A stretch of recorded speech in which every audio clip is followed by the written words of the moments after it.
It's time for a self-quiz. Listen to this short drama and answer the questions that follow.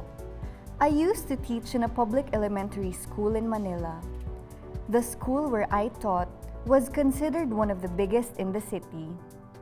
I've been teaching there for 5 years. I was contented with the way things were going.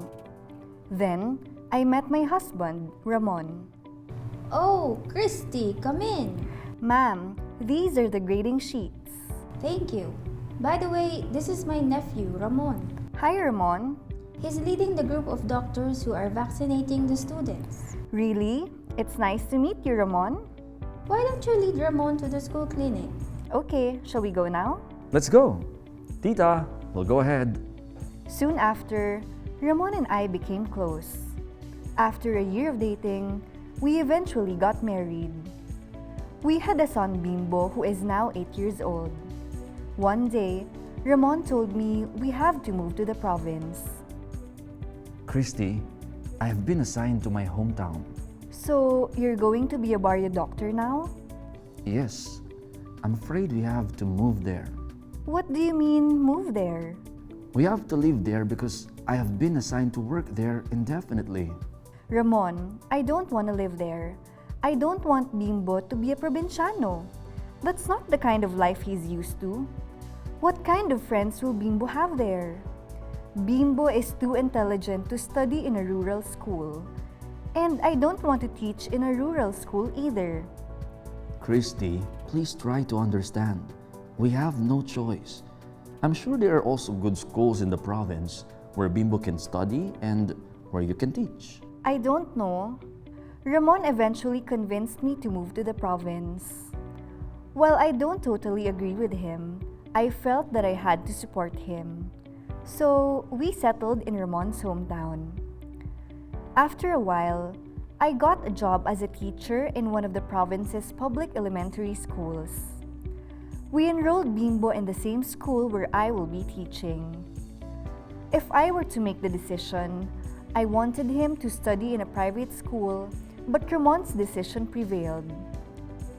Compared to the school where I taught in Manila, the school had very few rooms and teachers. Many of the students also came to class wearing only slippers. Having been used to living and working in the city, it became apparent to me that I will have a hard time coping.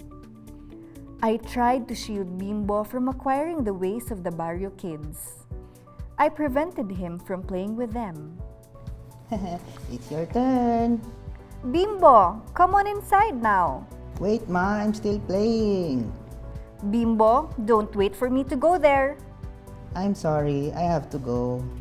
In school, I felt a sense of superiority over my co-teachers. Whenever a co-teacher approached me, I acknowledged her, but in my mind, I couldn't wait to end the conversation. I remember doing this to Mrs. Padilla several times. Mrs. Padilla is the oldest teacher in the school. She was almost of retirement age. She was a conventional teacher, and you certainly can't teach her new tricks. Hi, Christy. I'm Estella. Estella Padilla, one of your co-teachers here. Hi, excuse me, I have something to do. I even mocked her for not knowing about new educational techniques. Christy, I'm going to Manila for a 2-week training on how to use a computer. I think you should. In fact, I can't believe you don't know such basic things. Even a child knows how to use a computer. But we never had the chance to learn how. Many of my co-teachers found me irritating. They thought I was too proud to try to reach out to them. Well, I guess they were right. Even my neighbors thought the same thing. Hi, Christy. We're your neighbors. We brought you something. Thank you. Bimbo, bring this inside. Excuse me, I still have a lot of things to do. Even if I knew that my neighbors were only trying to be friendly, I didn't care. While I was getting notorious for being aloof and unapproachable, my son was becoming more popular. His peers liked Bimbo a lot for being very down-to-earth and friendly. Hey, what are you two doing? We're picking wood. Can I help? Yes, but your hands might get dirty. But I continued to prevent him from playing with the barrio kids. I didn't want him to like them. Mrs. Bautista, is Bimbo home? Yes, why? Can we invite him to attend my sister's birthday party? Oh, I'm sorry, but I don't allow Bimbo to go to faraway places. Ma'am, our house is just a street away. Sorry, Sarah, Bimbo can't come with you. Ramon practiced his profession with great dedication. People came and looked up to him. He helped, talked, and visited them in their homes. Like Bimbo, Ramon was popular. So, are you feeling all right now? Yes, Doc. Good. Thanks a lot, Doc. You're welcome. One day, Ramon and I had a serious talk. Christy, the people around here have been telling me you have been very unapproachable. They say you do not care to mix with them. They say you have been very unfriendly. I don't think we fit in here. It's just so different.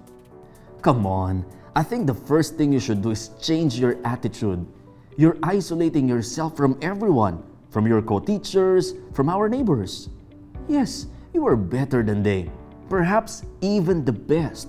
But that's no reason for you not to make friends with them. In fact, you should mingle with them. Teach them with what you know so you can build good relationships with them. I don't know. I'm not happy here. It's a different world and I miss the city. You feel disappointed because you don't like the people. Why don't you start looking at them from another perspective? Look, they're trying to make friends with you. You've already completed the first step. The next thing you should do is interact with the people here. You should talk to them. They're nice people. Okay, I'll try my best to get along with them. I'll try very hard. I really will. I'm right behind you. You can do it.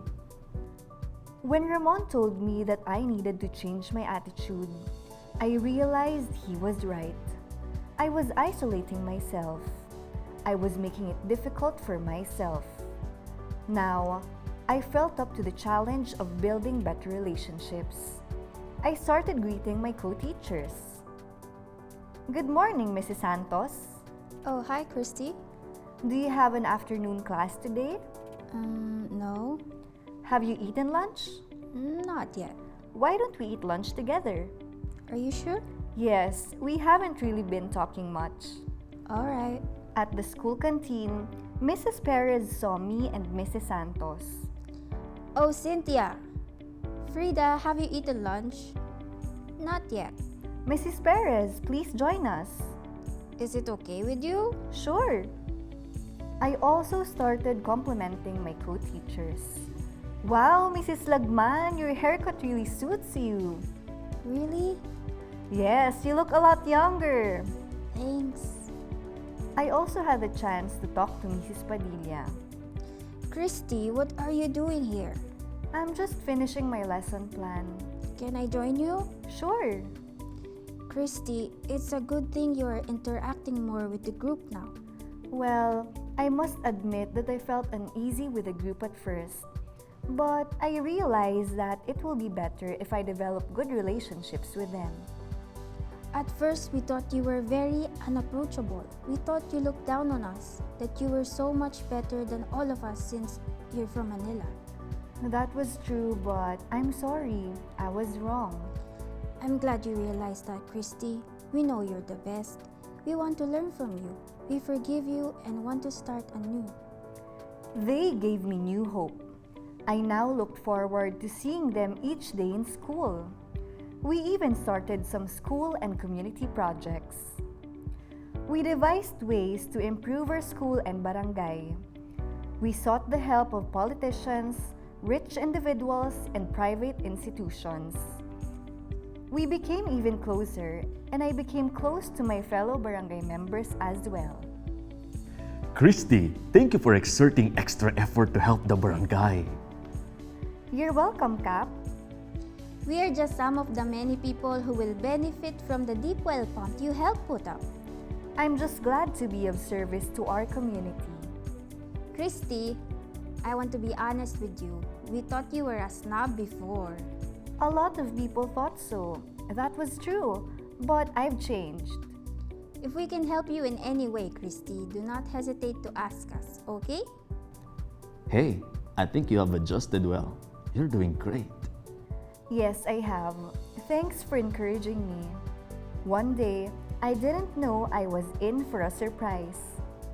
Were you asking for me? Yes, there are people here who would like to speak with you. Oh, Cap, good morning.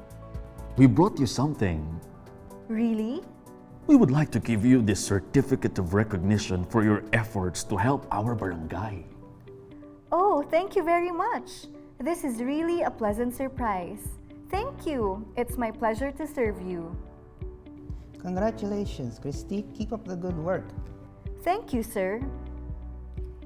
Indeed, the pleasure was mine. It was a pleasure having the opportunity to teach, meet, and work with such nice people. If it weren't for them, I would have not known how it is to really reach out and build good relationships with others. How did you find the short drama? Try these questions to examine yourself. Number 1, what does Christy dislike about living and working in the barrio? Number 2, how did Christy initially deal with her co-teachers and neighbors? Number 3, how did her husband deal with the people in the barrio? Number 4, in the end, how did Christy try to build good relationships with her co-teachers and neighbors? Compare your answers to the matching answer key of this lesson when you sign in to your online LMS account. Did you get the answers correctly? Let's summarize what we have learned so far.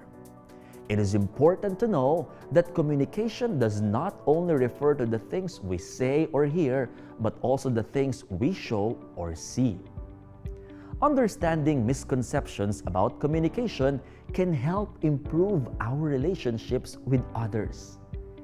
Empathy is the ability to look at things from another person's point of view.